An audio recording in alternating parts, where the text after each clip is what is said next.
Alors, bonjour à tous. Donc, comme d'habitude, j'attends un peu que la vidéo se cale. Juste attendre quelques minutes. Alors,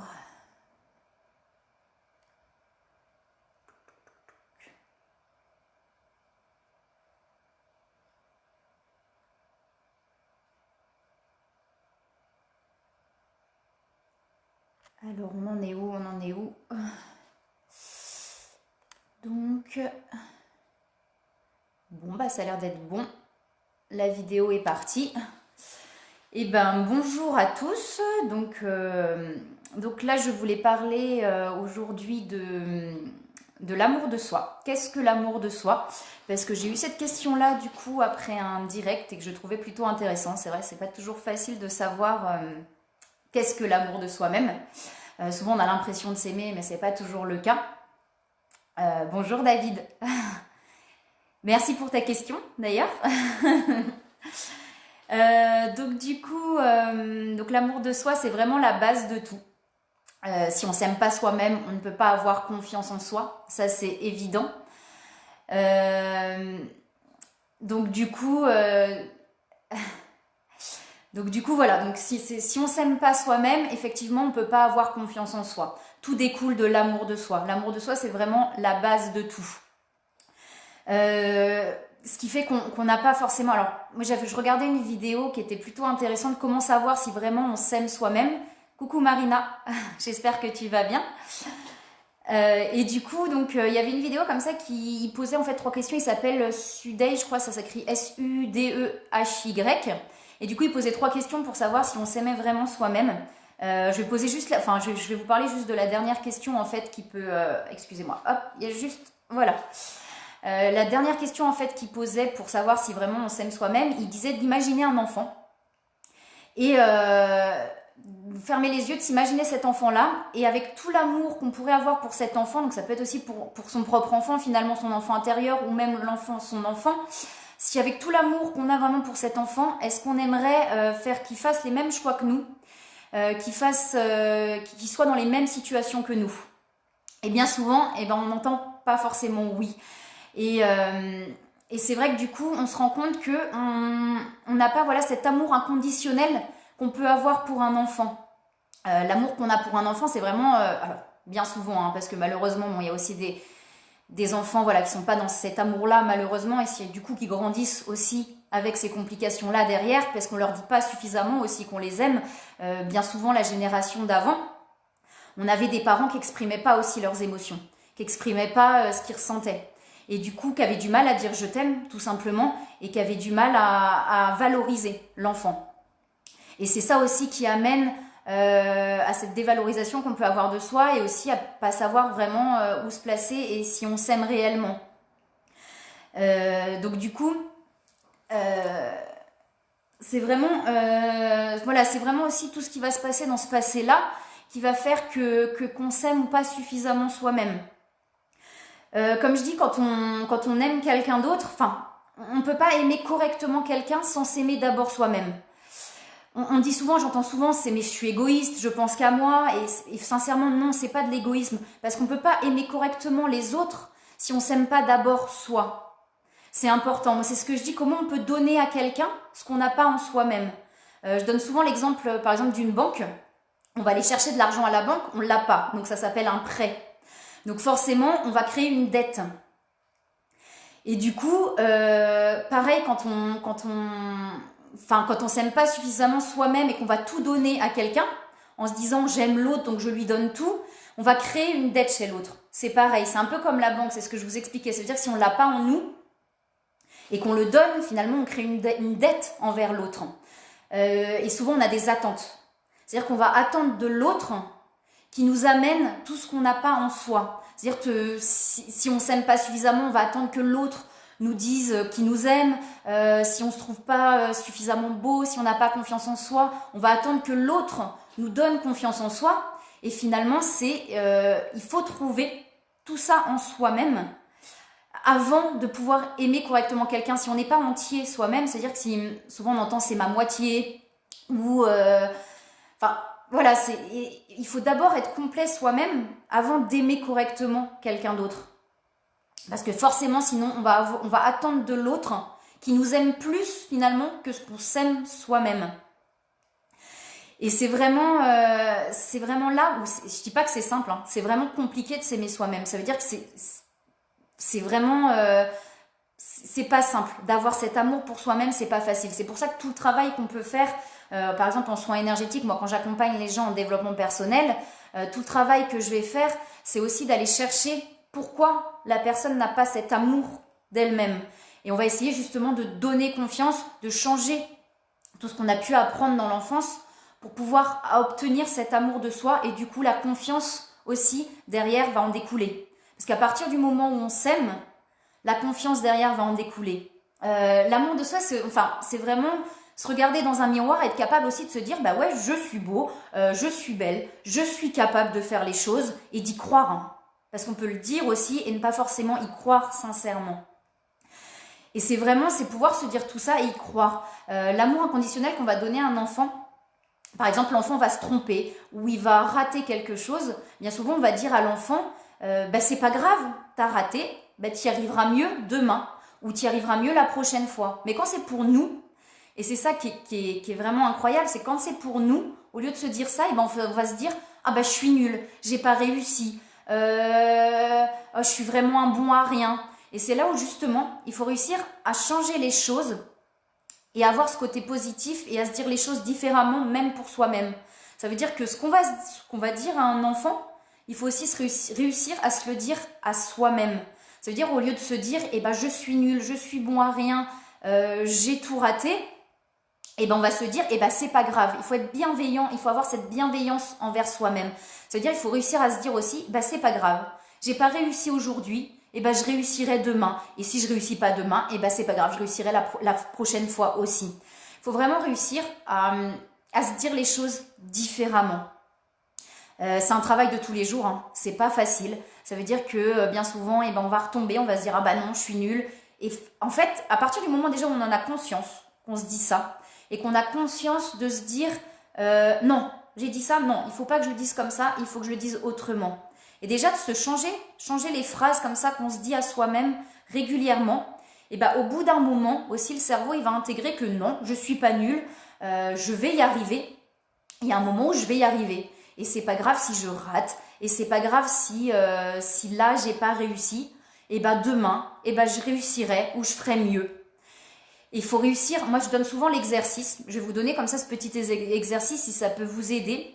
C'est en fait se donner des petits défis tous les jours. Alors pas des choses insurmontables, hein, attention, hein, pas des choses qui sont compliquées ou trop compliquées à atteindre, mais en tout cas de se donner des petits défis et de les réussir, de les passer, et ben ça permet justement de prendre confiance en soi. Parce qu'on va relire ces petites choses-là, on va se dire tiens, ça c'est fait, là je peux être fière de moi. Et plus on va faire des petites choses comme ça où on va être fier de soi, et plus on va gagner confiance en soi, et plus l'amour de soi-même va revenir. Je vous donne un exemple par rapport à moi. Par exemple, le premier direct que j'ai fait, si vous le revoyez, c'était très compliqué pour moi. Et c'était un défi. Alors, c'est un petit défi. C'est-à-dire que c'est un petit quelque chose. Mais du coup, de se dire, j'ai réussi à le faire. Et puis, j'abandonne pas, même si j'ai pas très bien réussi la première fois. Et ben, je recommence. Et jusqu'à ce que j'y arrive aussi et que je sois plus à l'aise et que j'arrive mieux. Et ben, ces petites choses-là, au bout d'un moment, plus on en fait, plus on en réalise et plus on est fier de soi. Et plus on est fier de soi et plus on prend confiance en soi. Et du coup, plus l'amour aussi à l'intérieur de nous-mêmes va être important.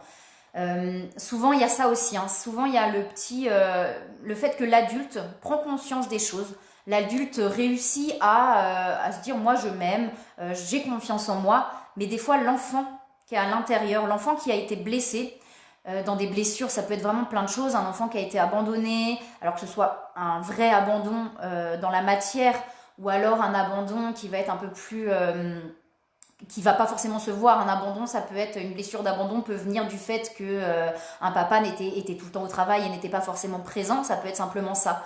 Mais du coup, l'enfant, à l'intérieur, va être quand même blessé. Même si l'adulte a compris, des fois, même si l'adulte a compris, même si l'adulte a pardonné, l'enfant, à l'intérieur, n'a pas toujours pardonné. Et c'est là aussi, il faut aller chercher cet enfant-là et essayer de libérer cet enfant qui a été blessé. Alors moi je le fais, je vous donne un exemple, si ça peut vous aider, c'est de faire moi je le fais en méditation, par exemple, aller chercher ma petite fille intérieure, la petite fille qui a été blessée. Alors déjà le truc c'est qu'il faut conscientiser à quel moment la blessure a été le plus importante.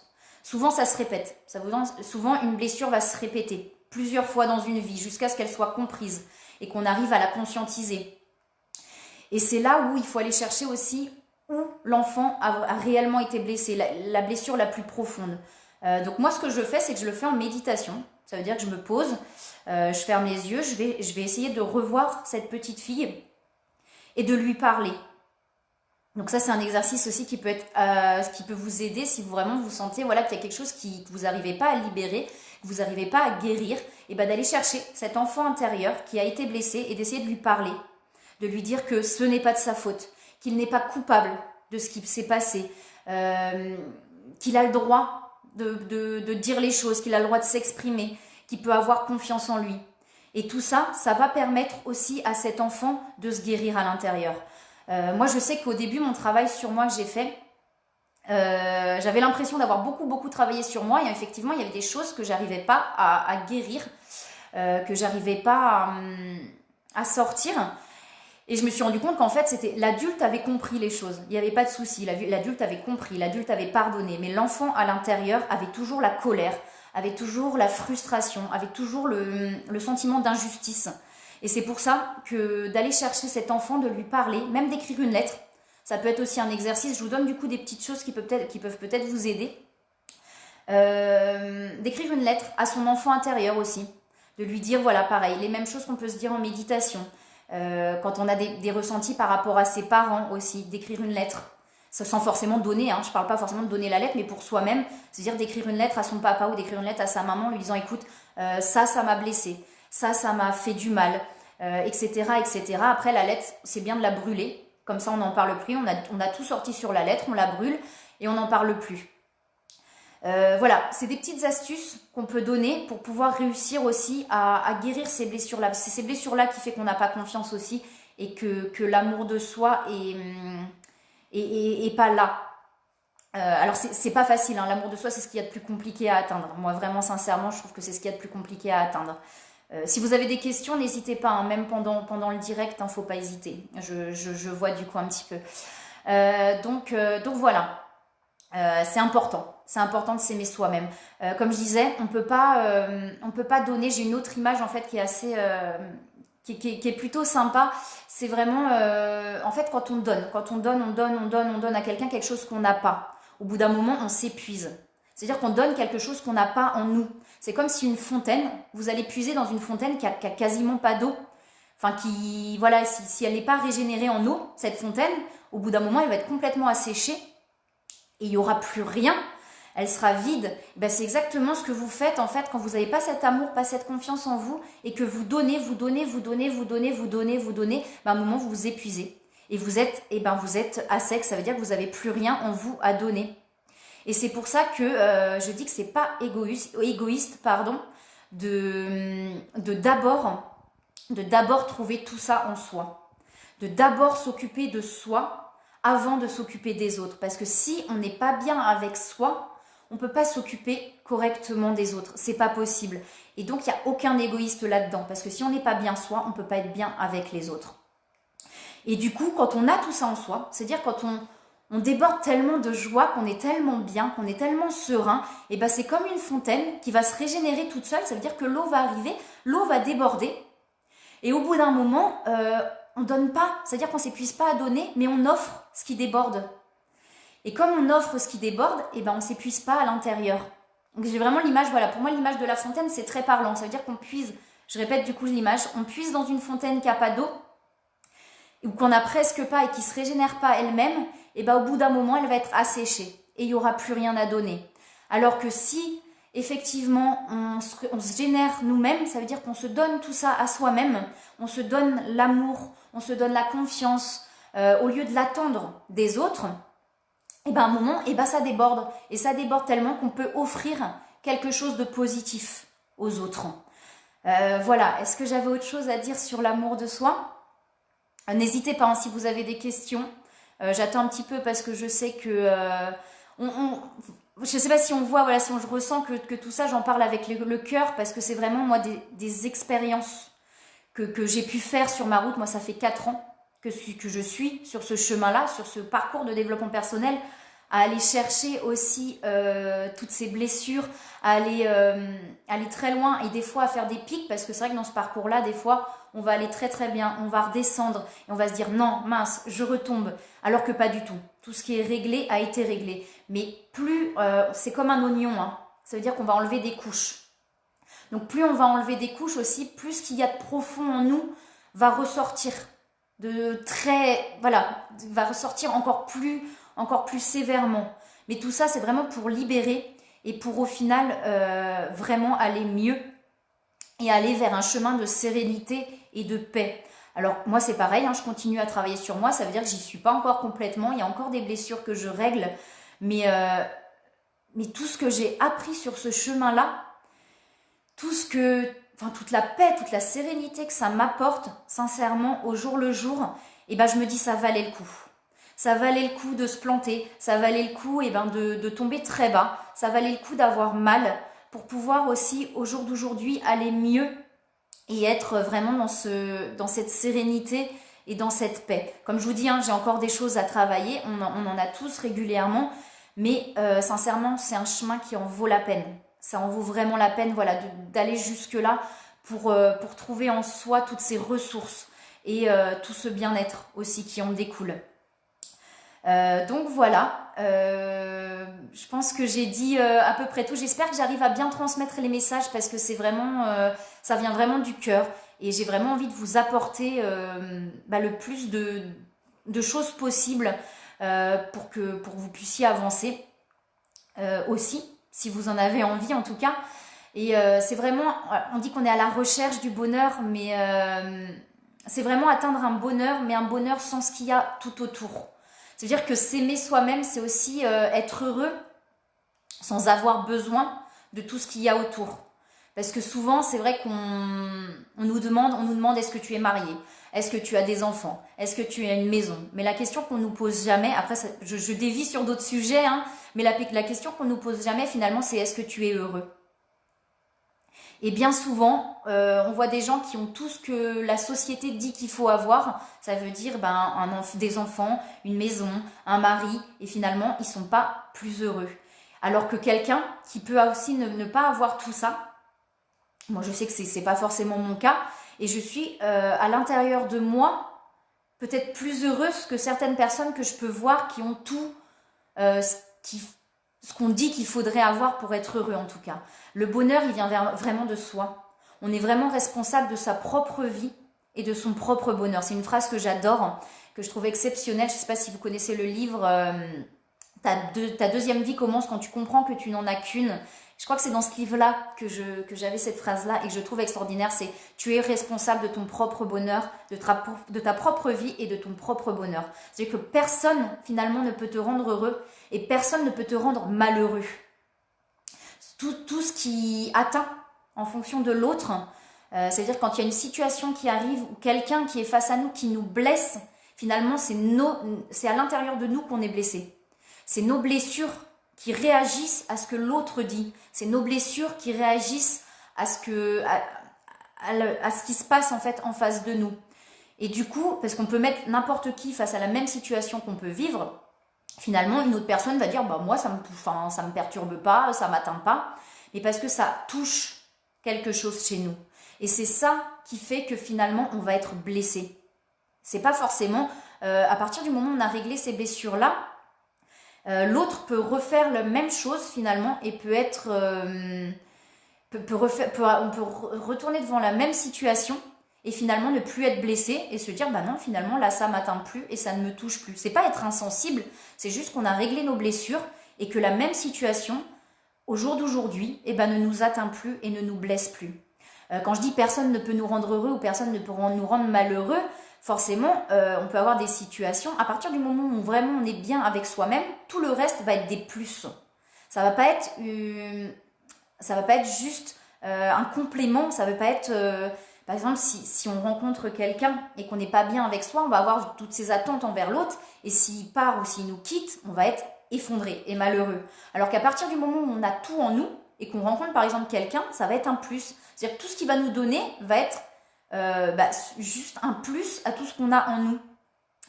Et si à ce moment-là, effectivement, la situation se passe mal, eh ben, on ne va pas être impacté de la même façon. On va avoir moins mal parce qu'on va se dire, bah écoute, voilà, c'est comme ça, c'est la vie. À ce moment-là, il y a une situation qui se passe et moi, je suis OK avec ça et c'est juste. Et à partir du moment où c'est juste pour nous, eh ben, il n'y a pas de souci. Ça veut dire qu'on est bien, peu importe ce qui se passe. Et tout ce qui va être en plus, tout ce qui va nous arriver en plus, bah, va être simplement des plus, justement. Et on va se dire, bah, c'est génial parce qu'on est déjà bien avec nous-mêmes. Il faut qu'on soit vraiment, il faut être entier avec soi-même. C'est-à-dire à partir du moment où on est entier, comme je disais, qu'on a tout en soi-même, et ben tout le reste, tout ce qui se passe autour de nous, ben, c'est des plus. C'est des plus, c'est des plus, c'est des plus. Et du coup, on n'a pas... quand on rencontre quelqu'un, comme je dis, on est censé être deux êtres entiers qui se rencontrent. Et du coup, ça va être quelque chose de beaucoup plus sain et de beaucoup plus stable finalement. Parce que si on a l'impression d'être une moitié et qu'on cherche une autre moitié pour complètement nous compléter, forcément, il y a un moment où ça va être compliqué. Donc voilà, et ben, j'espère que j'ai été plutôt claire. N'hésitez pas si vous avez des questions. Je vois que ça bloque un petit peu au niveau de la vidéo. Je ne sais pas si pour vous ça bloque ou si c'est assez fluide. Parce que là, du coup, je l'ai. Moi, je vois que ça bloque un petit peu. Donc n'hésitez pas si vous avez des questions. Je sais que c'est un petit peu décalé, donc j'attends de voir si vous avez des questions. Si j'ai un conseil aussi, moi c'est ce que je conseille souvent à mes clients aussi, c'est d'avoir un cahier pour noter aussi tout ce qu'on a en soi. Ça veut dire qu'au lieu de garder pour soi, eh ben, ça permet d'écrire et de noter voilà, tout ce qui nous vient, la colère, les choses comme ça, et ça permet aussi de le sortir. Donc ça peut être intéressant. J'attends un petit peu pour voir si vous avez des questions sur tout ça. Et puis n'hésitez pas, si vous avez d'autres questions, même après le direct, il ne faut pas hésiter à me les poser sur ma page Facebook ou même par téléphone. Moi, je réponds sans problème dès que je suis disponible. Donc voilà, j'ai pas l'impression qu'il y a des questions. Donc je vais pouvoir terminer du coup le direct. Donc voilà.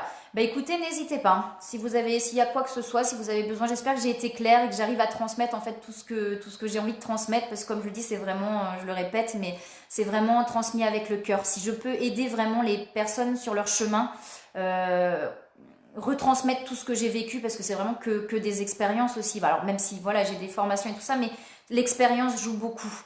Et tout ce que j'ai pu avoir, j'ai vraiment, voilà, le but c'est vraiment de le transmettre. Donc voilà, bah écoutez, moi je vous dis à très bientôt. Demain je fais une méditation à 18 h avec le tambour chaman. Donc n'hésitez pas si vous avez envie de suivre ça. Et je vous dis à très bientôt. Merci à tous, je vous envoie plein de belles énergies et je vous dis à très bientôt. Je vous fais plein de bisous.